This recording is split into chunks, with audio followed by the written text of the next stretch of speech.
चला आज आपण सकाळच्या उरलेल्या भातापासून मस्त नाश्ता बनवू. भात आधी एका वाटीने मोजून घ्यायचा, नंतर मिक्सरच्या भांड्यामध्ये टाकायचं. त्यामध्ये अर्धी वाटी पाणी टाकायचे आणि बारीक पेस्ट करून घ्यायची.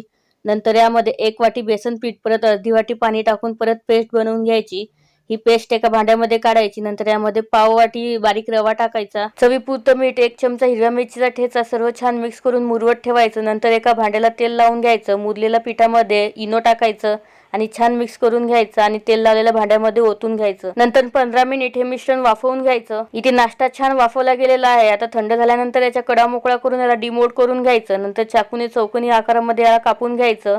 नंतर एका कढईमध्ये थोडंसं तेल घ्यायचं. तेल छान तापल्यानंतर यामध्ये मोहरी, हिरव्या मिरच्या, नंतर तीळ, जिरं आणि थोडंसं हिंग, पाव चमचा हळद, 1 चमचा बेडगी मिरची पावडर, चवीपुरतं मीठ टाकायचं आणि छान फ्राय करून घ्यायचं. नंतर यामध्ये बनवून घेतलेला नाश्ता टाकायचा, थोडीशी कोथिंबीर टाकायची आणि तडक्यामध्ये एकजीव करून घ्यायचं. इथे आपला नाश्ता